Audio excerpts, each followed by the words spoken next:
السلام عليكم خوتي وخواتاتي، مرحبا بكم في فيديو جديد، عمل جديد.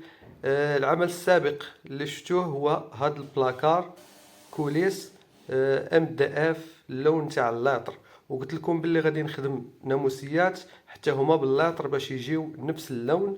اذا نخليكم مع الفيديو باش تشوفوا الناموسيات اللي خدمتهم بخشب اللاطر الطبيعي ماشي ام دي اف. اذا كنقول لكم بلي البلاكار خدمته بالام دي اف لاطر والناموسيات بالخشب الطبيعي لاطر، وحصلنا على نفس اللون نفس لافينيسيون. الناموسيات هما هادو كما كتشوفوا الخشبه غليظه. هذا خشب طبيعي لاطر نتاع المانيا، الثمن نتاعو كيدير 15000 درهم للمتر كيوب، 100 مليون مليون ونص المتر كيوب. يعني هذا هو اغلى نوع واحسن نوع نتاع المانيا، كنقولوا له هنايا في وجده الاس. حاولنا نديرو فينيسيون جيده باش نحصلوا على نفس لا فينيسيون تاع الام دي اف ويجي هذاك الشيء متنسق. نتمنى يكون عجبكم العمل، ما تنساوش تشجعوني بجيم ولا كومونتير الى عجبكم العمل. شكرا على الدعم نتاعكم.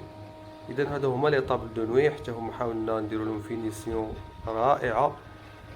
ودينا العمل المنزل نتاع الكليان. خليكم مع النتيجه النهائيه. بالنسبه للناس اللي كيسولوني على المحل يتواجد في مدينه وجده، حي لازاري. غادي نخلي رقم الهاتف في الفيديو من اجل التواصل. ومرحبا بالجميع وشكرا على الدعم نتاعكم.